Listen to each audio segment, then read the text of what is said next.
नवरात्रि का पावन समय था। पूरा गांव दीपों की रोशनी से जगमगा रहा था। हर गली में भक्ति की गूंज थी। गांव के बीचों बीच एक भव्य दुर्गा मंदिर था। वहां मां दुर्गा की विशाल प्रतिमा विराजमान थी। सिंह पर सवार, 10 भुजाओं में दिव्य अस्त्र, चेहरे पर अपार तेज। दूर दूर से लोग वहां दर्शन करने आते थे। लेकिन उसी गांव के किनारे एक छोटी सी टूटी फूटी झोपड़ी थी। उस झोपड़ी में रहती थी एक बूढ़ी माई, गोमती। उसके पास ना कोई परिवार था, न धन, न सहारा। बस एक चीज थी, मां दुर्गा पर अटूट विश्वास। उसकी झोपड़ी में मिट्टी का एक छोटा सा चबूतरा था, जिस पर उसने मां दुर्गा की एक छोटी सी मूर्ति स्थापित कर रखी थी।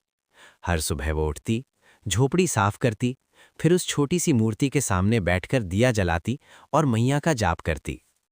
गांव में उत्सव का माहौल था। लोग नए कपड़े पहनकर मंदिर जा रहे थे, लेकिन बूढ़ी माई के पास पहनने को वही पुरानी साड़ी थी। फिर भी वो खुश थी।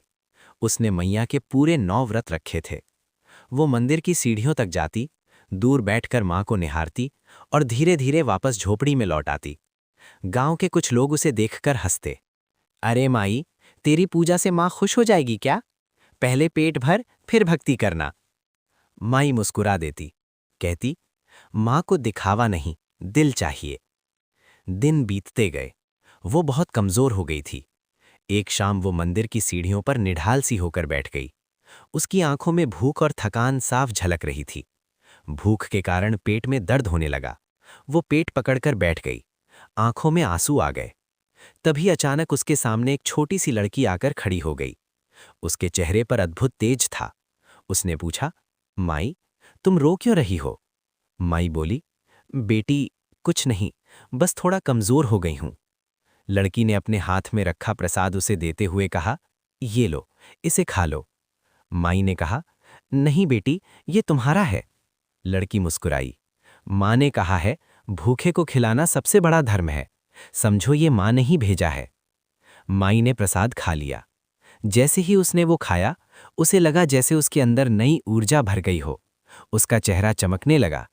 लड़की बोली, मैं रोज आऊंगी। और अगले ही पल वो गायब हो गई। माई को लगा शायद ये सपना था। लेकिन अगले दिन वो लड़की फिर आई। इस बार उसने माई के साथ बैठकर बात की, उसे मां का प्रसाद दिया और हंसते हुए चली गई। अब ये रोज का क्रम बन गया। माई का विश्वास और गहरा हो गया।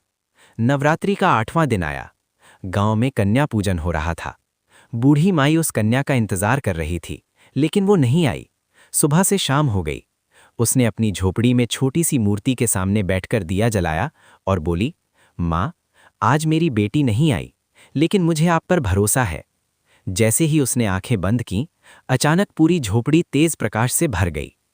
माई ने आंखें खोलीं और सामने जो दृश्य था, उसे देखकर वो स्तब्ध रह गई।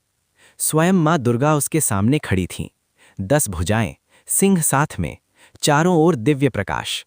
माई रोते हुए उनके चरणों में गिर पड़ी। मां, आप? मां मुस्कुराई, बोली, गोमती, मैं ही वो छोटी लड़की थी। तुम्हारी सच्ची भक्ति ने मुझे तुम्हारे पास आने पर मजबूर कर दिया। बोलो क्या चाहिए? माई की आंखों से आंसू बहने लगे। उसने कहा, मां, मुझे कुछ नहीं चाहिए, बस आपका आशीर्वाद चाहिए। मां ने उसके सिर पर हाथ रखा। एक दिव्य प्रकाश उसके पूरे शरीर में फैल गया।